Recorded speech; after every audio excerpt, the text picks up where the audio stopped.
Good evening, everyone. Thank you for joining us tonight for discussing civil rights.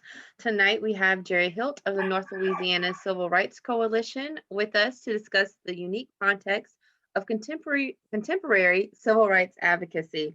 I do want to encourage everyone to ask any questions you may have through the chat box, and please keep your microphones on mute just to reduce any feedback during the presentation. So again, thank you guys for joining us. And without further ado, Jeri, I'll turn it over to you.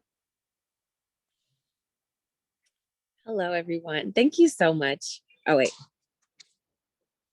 Am I unmuted? Can you hear me? Okay, perfect. Please feel free to interrupt me at any time if you can't hear me clearly. I want to say I am so grateful to the Shreve Memorial Library.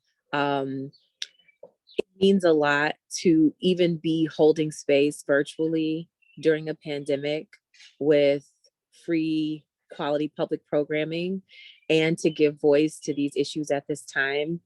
I don't want the labor and the frontline service to be under acknowledged. They're invaluable partners to the work that we do with the coalition.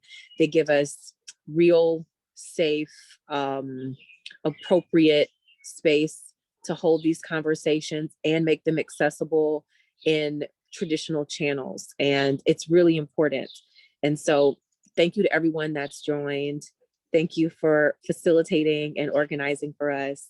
I'm going to jump in. This is a little different when it happens in person and it can be interactive. Some of our subjects are big, so I ask for some grace in the attempt at covering large subjects blindly.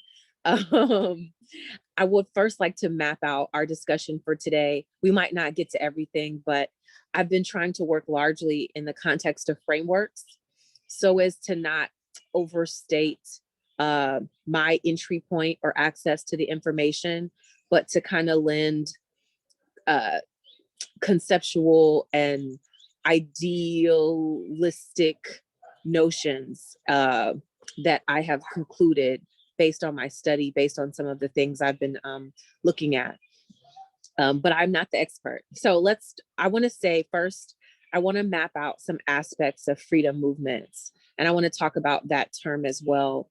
I'm going to refer specifically to a talk that Angela Davis gave in 2008 at Vanderbilt University Law School on the 50th anniversary of Dr. King's political assassination, where she discussed the fact that during that time, a lot of the impulses were named and called freedom movements. And it was after the fact in the canonization or the labeling and the creation of historical memory that that period of time and those leanings and those political maneuvers and organizational strategies, in her words, Angela Davis's words, were sort of reduced to civil rights in a particular way. And so we're going to sort of blow out that concept so that our conversation is even bigger than what we know to be a civil rights conversation. And so just for reference, when we refer to civil rights, we're talking about equal citizenship, equal protection under the law and due process, usually, that cannot be denied to a person or a group of persons based on race, class, gender, etc., ethnicity. That said, freedom movements allows for not only a broader interpretation, but even some more radical intersections of identity and concepts that can live above nation state delivered access. And so that's when you kind of get into conversations about human rights, right? Global standards for all human life that should exist, that we agree on beyond our national affiliations and identities. So I talked about that a little bit. I also want to talk about Angela Davis as a figure and a representative of a particular moment that has both been present, quote unquote, pre-civil rights legislation that's still active, still publishing, still speaking, still producing and contributing to canons of feminist thought, progressive thought. So I would like to use her life and her trajectory as a young activist, starting from her early SNCC days to where she is now, to kind of speak to some of the things that have shifted and some of the things that have not. Where am I? I want to also bring up another young, relatively young political activist that was assassinated in 2018 in Brazil. Her name is Marielle Franco. And I'm going to talk about how her identity and her political career tied directly into Black feminist political thought and urgings that started in the Deep South in the 60s and before. I hope you can hear me over the neighborhood dogs. I hope they calm down. I'm sorry. And then I'm going to talk about the expansion of identity and the extension of radical trajectories through this moment. I'm going to reference Ella Baker briefly. I feel like I know that John is on this call, so hopefully he's excited about that. And I'm going to talk about how her way of moving and her praxis for leadership and organization is deeply, deeply embedded, both organizationally and culturally, in how we approach civil rights activism or freedom movements in general. And then I think lastly, I'm going to talk about historical memory and shifting perspectives and the role that how we think about what happened plays out in real time, in reference to our analysis and our discussion about a thing, right?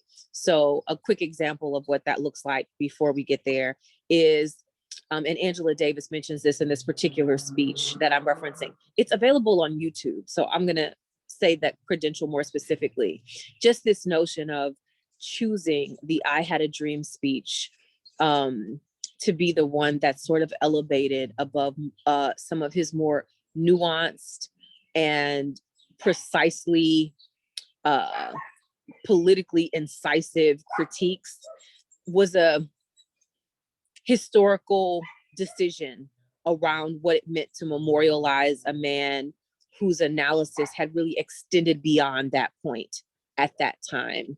And so anyways, I know that was a long map, but let's start at the beginning. I'm just going to try to talk about some aspects of freedom movements that we saw specifically in the United States, but also globally, some of these inclusive dynamics. And so one from this period, 50s and 60s, where we kind of canonize that time as a civil rights period, is the fighting of voter suppression. And so what we know for sure is that this is a fight that continues, and that this is a fight that we won only provisionally, only to the degree to which we are able to hold on to the right to vote in ways that are unfettered and in ways that do not strategically and systemically disenfranchise voters of color. So this was a major aspect of freedom movements during the civil rights period that is still a major aspect on the table right now politically, in some very important states for some very disturbing reasons when it comes to civil rights, civil liberties, and protecting our right to vote. So then I have, for the second category, what essentially I'm trying to bridge time periods. So I'm talking about state-sponsored violence that has been proven. I'm talking about police brutality against Black and brown bodies, and even undercover lynchings, right? Because when we talk about major hate groups, white supremacist organizations like the Ku Klux Klan, what we know for sure is that these identities were often people in leadership positions, and were very well integrated into the public and civic sphere, despite their views. And so some of the conversations, that the difficult and gut-wrenching conversations that are occurring now about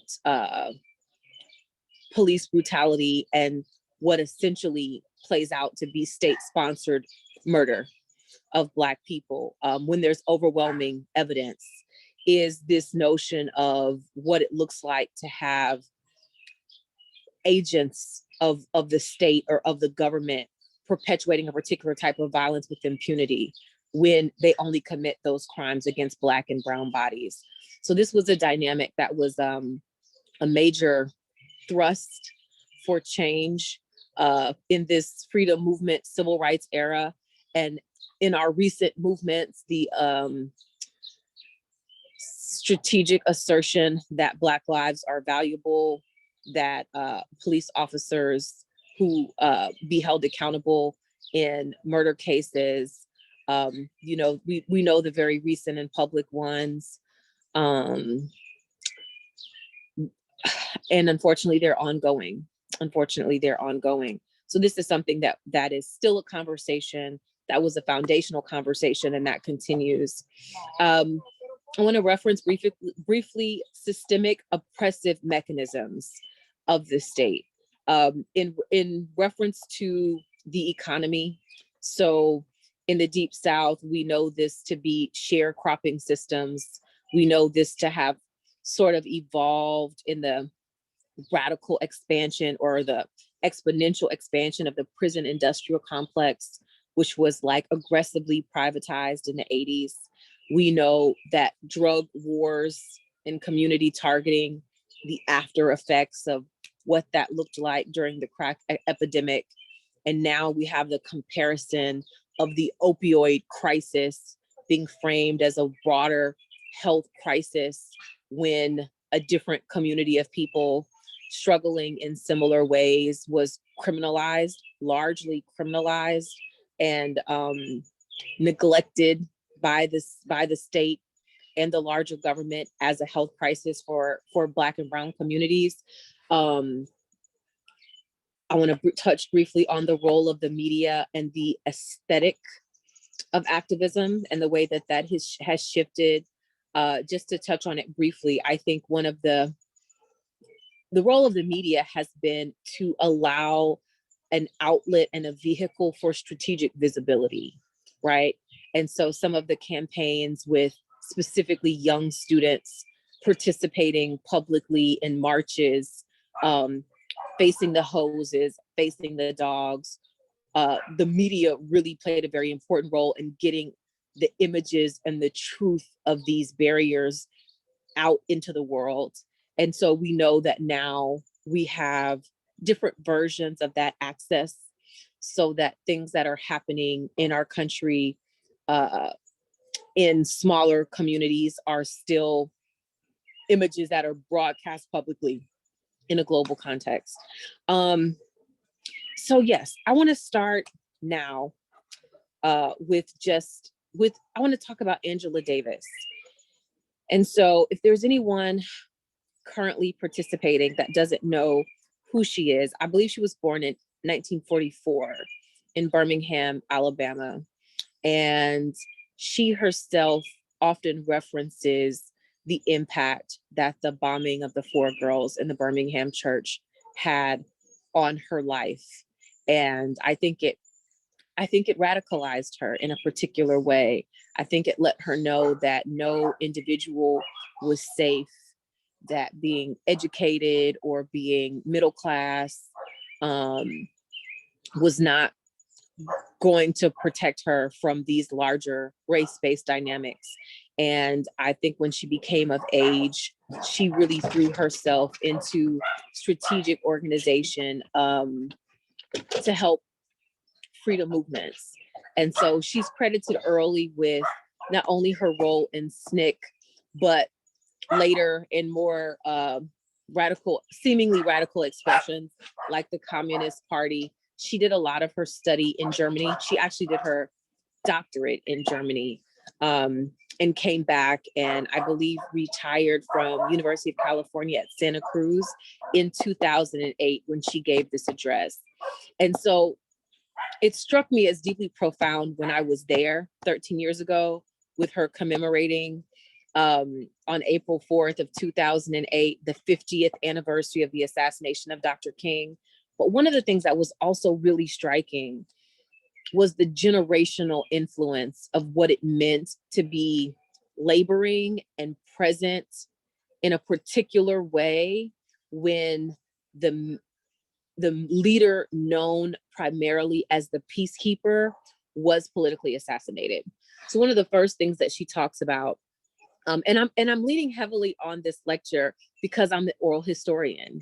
And so this is very literally her personal reflection of this moment 50 years out, where she's a SNCC member in Los Angeles, and they were already working and organizing other things when they get this news.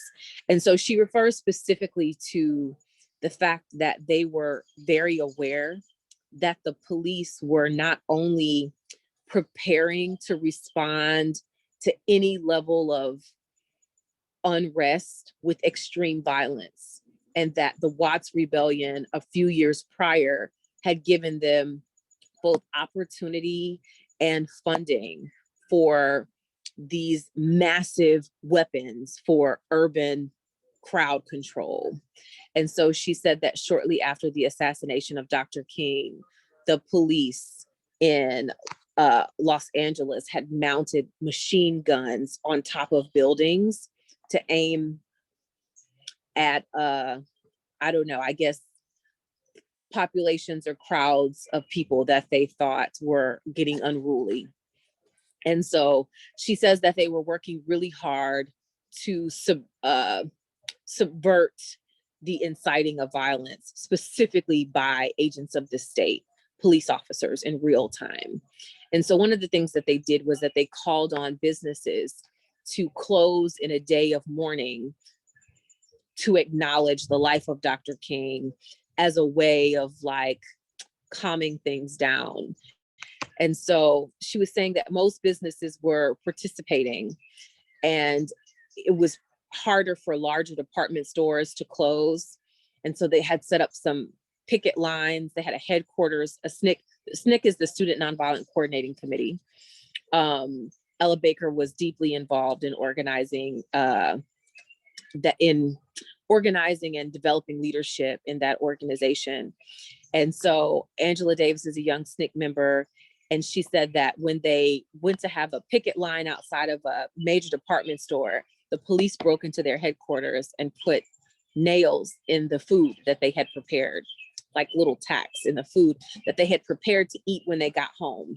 And that all of their labor from the moment of learning of the assassination until this time had been centered around helping Black people avoid mass violence incited by the police. So they were really trying to save lives and organize every peaceful demonstration that they could.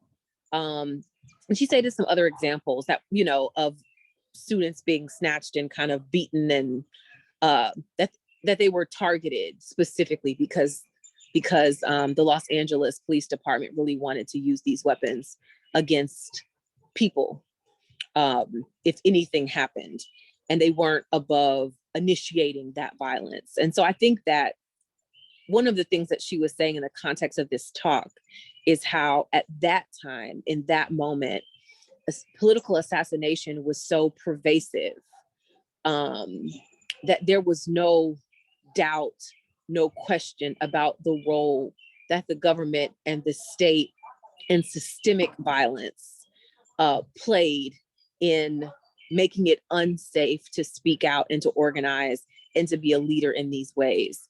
And how now we struggle with publicly acknowledging the truth of these dynamics.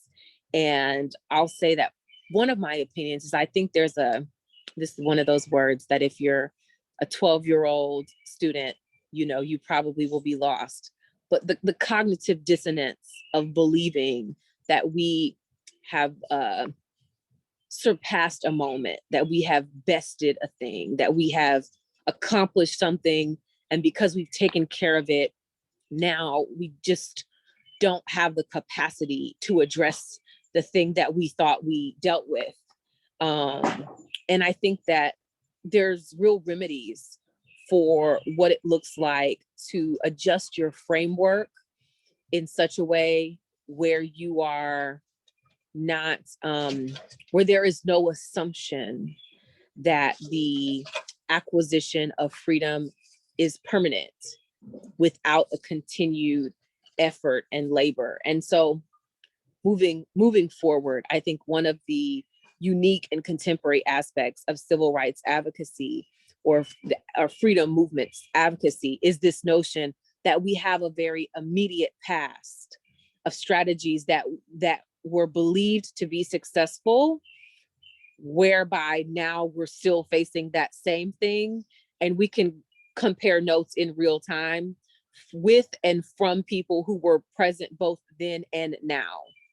And so these are some of the dynamics that I've been thinking about in the context of contemporary roles. So just going back to Angela Davis briefly, I believe she retired as a professor in 2008 from the University of California at Santa Cruz.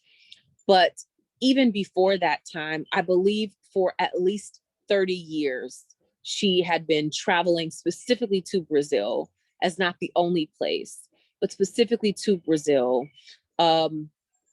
organizationally, to talk about feminist freedom movements and leanings.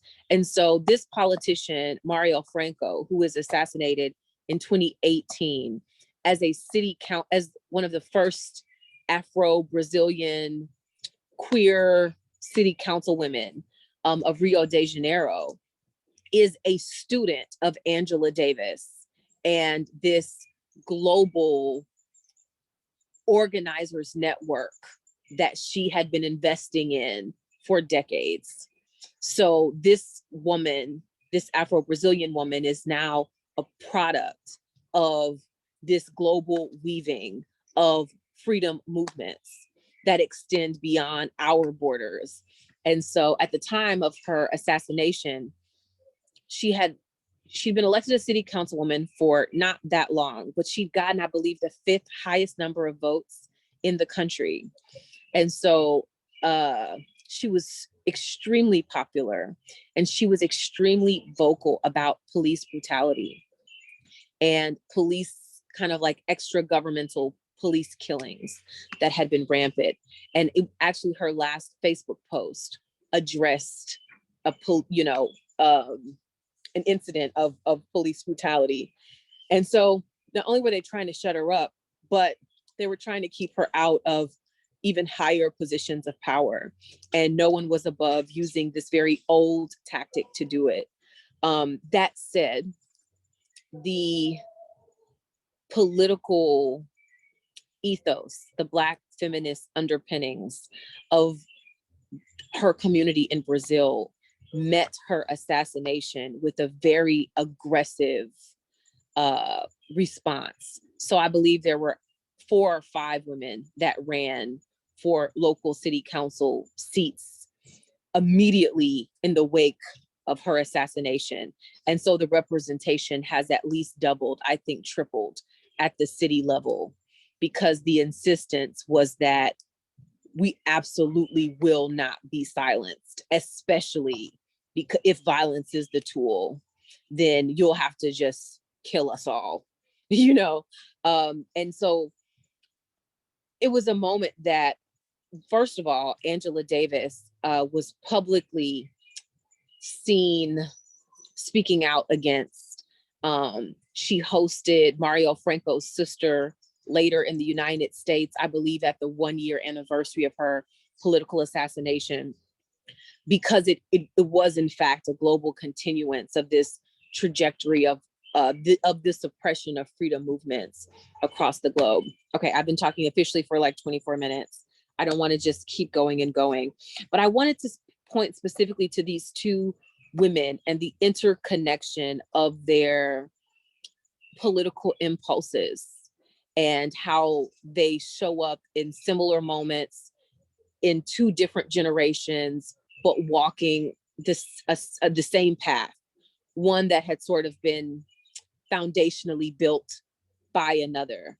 And that path continues, and it's not about any one individual. And I think that's where Ella Baker's influence comes in terms of laying a foundation for strong people don't need strong leaders, and absolutely insisting that we not have a practice of elevating leaders to a point above, where we believe that our personal responsibility is lower or less valuable, because it really does take all of us, both strategically and in the context of mass consciousness.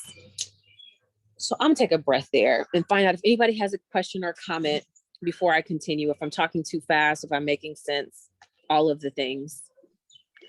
Well, we don't have any comments or questions in the chat box, but if anyone has a comment or question that they would like to pose right now, I invite you to unmute yourself and feel free to ask a question. While people are getting their thoughts together, I also want to talk briefly about something that I think is important to us locally that I think we don't discuss. And I know the reasons why we don't discuss it. And that is the identifying and the acknowledgement of the genocide and the atrocities committed against Indigenous peoples and nations, and what disappearing that what disappearing that history means, and how erasure of indigeneity and invisibilization of indigeneity serves almost a meta sort of political purpose when it comes to disenfranchisement, right? Because there are so many Indigenous nations who are relatively sovereign, even within the context of an American nation state identity. And so to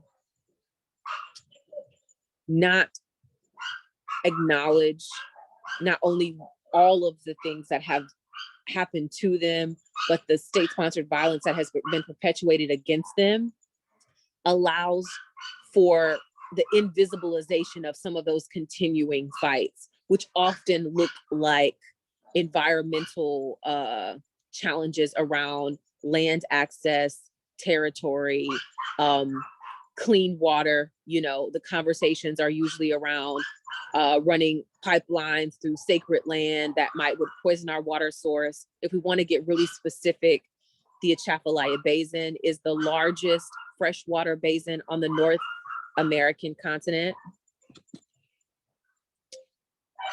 So sorry. The largest freshwater basin on the North American continent, and as such is really an ecological anchor and protector for the region and beyond in so many ways. Even in our own backyard, every 2 years, there is this major effort to stop this pipeline through the Atchafalaya, for all of the reasons that it would be not helpful and deeply dangerous to both water sources and land sources that feed a lot of our agriculture.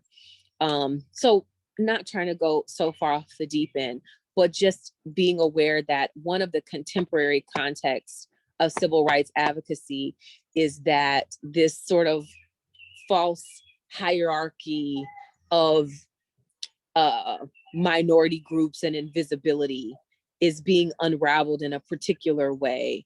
And indigeneity and the lack of acknowledgement of the real-time contemporary presence of Indigenous nations and some of those challenges is one of the main, I guess, one of the main missing components to some of these earlier freedom movement hypervisibility dynamics. And that has real implications on historical memory as well, right? So when you see mascots that are largely derogatory and problematic, and that has become normalized and nationalized as a standard, this is some of the strategic imagery and racist affect of eliminating and denying and diminishing the humanity, the personhood, and the continued presence of many sovereign indigenous nations tied to this landmass in a particular way. And of course, this is something that's also a global dynamic. The last thing I want to say before taking another pause and checking in on these questions or comments is I wanted to acknowledge some of the broader global political dynamics happening during the 50s and 60s. And so one of those things was African nations becoming newly independent throughout that time. Not officially starting with Ghana in, I believe, 1957, but I believe Ghana was one of the African nations whose independence was largely tied to a broader Black Pan-African identity because of its location in West Africa and its very specific ties to the West. And with it having been a British colony and their English speakers, you had a lot of national civil rights leaders actively watching the vestiges of African colonization being resisted and falling in real time. And so that was this big push. African nations that were still technically colonized, that became liberated within that same 20-year window of African Americans in the South really fighting for and securing broader civil rights and protections for all Americans in their expression of and their seeking of freedom. Okay, so that's another pause. Anything? Nothing in the chat box, but again, if you have a question, feel free to unmute yourself at this time and ask it. Okay. Well, I think it's making a lot of sense, Jeri. You're kind of questioning yourself back one pause ago, but I do think Okay. you're making a lot of sense. Thank you. Yeah, I know one of the things that Angela Davis has been, working on for years is the abolishment of prisons, which is really reflected in the, defund the police. And nobody, I don't think, Angela doesn't pretend, and nobody else pretends that either defunding the police or abolishing the prisons is a real simple thing that you do. You just kind of like shut them down and then it's all over and everything will be great.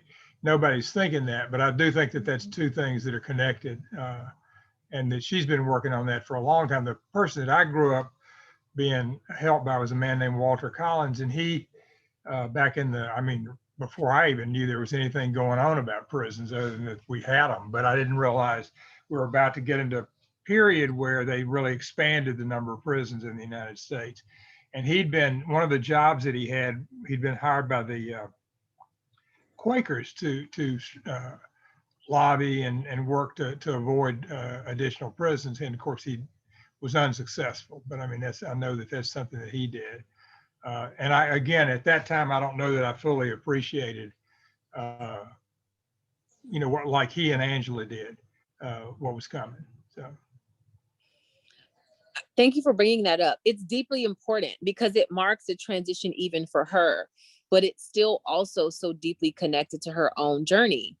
And so it's my understanding that she was imprisoned when some guns that were registered to her were used in a violent endeavor that resulted in the death of 4 people. And I don't believe she was present, but she was tied to it in a particular kind of way. And I believe she spent a year incarcerated, being largely denied a particular type of due process. And so it shaped her trajectory, but specifically in reference to civil liberties, one of the main things that she focuses on is not just the aggressive incarceration of Black and Brown people, but the political disenfranchisement and the civic death of people who have been matriculated unfairly through the carceral system. And so I think that that's one of the political aspects of abolish prisons that is important, that should not get lost in this notion of like, oh, how do we do that? And so part of what she's saying is prisons serve a broader political function than behavior correction or even penal accountability, because they disenfranchise Black and brown voters in very specific and unique ways. And that's not even mandatory. That's just extra. And the connection between the right to vote and the full participation of a citizen, but the connection between that and the prison industrial complex as a system is very important to why I believe she advocates in abolishment. And then of course her own personal journey for being a Black woman imprisoned. This notion of how can we ever expect any type of fair or just treatment in these systems as they currently exist institutionally. So yeah, anyways, that's deeply important. And it's also a newer development, I believe, in the trajectory of like civil rights, liberties, movements, is this notion that the prison industrial complex has become such a huge privatized industry that anyone can become victim to it at any time without, effective redress, depending on who you are. Yeah, I mean, part of the problem with having private prisons is that they need more prisoners to keep going. Right. So you've got like a lobby that's pushing to get people incarcerated. And and obviously it's not all done really blatantly, but behind the scenes and, in the cloakrooms and in the clubs and stuff like that, that kind of thing gets pushed. Yeah. Yeah, and Walter. I think it permeates, as my friend Walter was incarcerated in Texarkana for refusing to go to Vietnam to be drafted, and there was a parallel case in the federal courts with his, and a white man had refused to go. The white guy got off, and Walter got put in prison. So exactly, they were really sorry they put him in prison. He ended up organizing the prison to the point that they just let everybody out. I mean, I'm not kidding. I believe you. Walter, the mafia, everybody. It was so well organized that and of course, a lot of the crackdown within prisons now is a result of them being so successful in organizing within prisons to bring prisons to a stop. Right. It's much harder to do that now.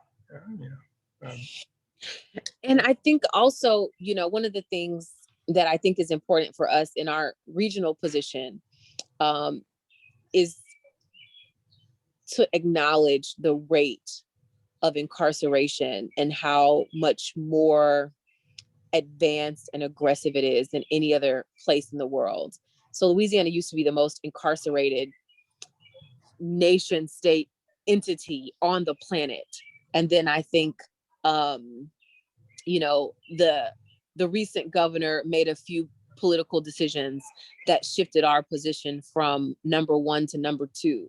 And I believe we were then maybe right behind Oklahoma at the time. I think we may be back in number 1. I'm not sure. We might be back in number 1. Exactly. But being number 2 in this is not like great. Exactly. This is my point.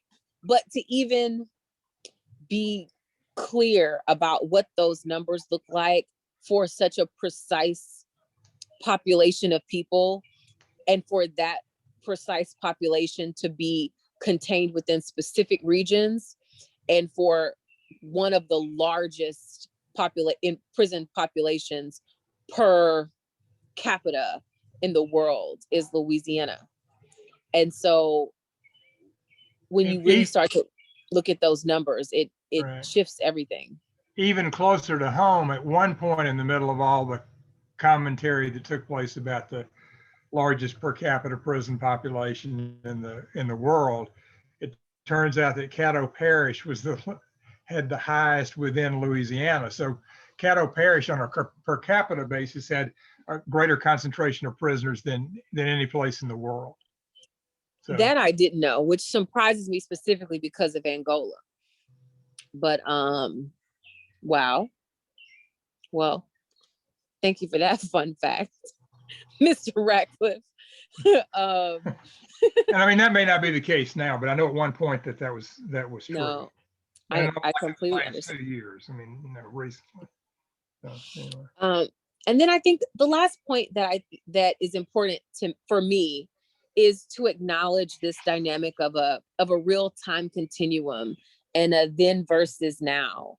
So what it looks like to have people who were front lines on a specific strategy against for the expansion of civil liberties and civil rights, against racist oppression, to still be on their same beats, discussing some of the same things, talking about comparing notes in reference to we did this already and here we are again. I think that's a conversation that's really undervalued among both scholars and activists who are still, like Angela Davis, like literally center stage in some of these conversations. And even how she's portrayed, from like outlaw number one, extreme radical communist, to retired professor that can talk relatively innocuously anywhere around the globe in theory, because to some degree the world and the country has caught up to her thinking. And so even now, what seems radical can really, in fact, just be early. So yeah, and I think in our own community, to just bring it a little bit more local, those individuals largely have leadership positions and have integrated into civil society organization leadership roles. A lot of them are still holding space in, I would say, traditional, but in similar ways. It's the world that has changed around them. And so the narrative of who they are and what their contribution is valued at has shifted, whether their actions and their impulses have or not. I'm gonna rest there if there's no comments. I don't want to just be talking at people perpetually, but it's 7:42, so. Well, you've done a great job so far. If there's any other comments or questions, please feel free to unmute yourself and ask. So far, we haven't had anything in the chat box, so the chat's been pretty quiet tonight. Okay, well, I don't need to just hear myself, but I hope that some of this, I think the intention with these conversations is not only just to hold space, but to continue having the conversations. We have an oral history program at the North Louisiana Civil Rights Coalition, but it's not just about creating archival databases. It is about engaging actively and in real time with keener strategies and continuously accumulating knowledge about where we are and what we're facing. And so how we canonize our history, how we describe the events of the recent past, have a major impact on even the language with which we move forward. So again, I think the space is invaluable. We're only looking to expand as the world continues to open. We're gonna have some summer programming. We're gonna, we'll check with the library or we'll host it on our individual platforms as an organization. But thank you for showing up here today to have a conversation that looks at a trajectory of civil rights histories and freedom movements in our country and in a wider global context. Yes, and thank you so much for presenting, and thank you to all of you for being with us tonight. I hope you have enjoyed it. Be sure to check out the Shreve Memorial Library website for future programs and updates. And with that, thank you, Jeri. Good night. Thank everyone. you guys. Bye. Bye-bye.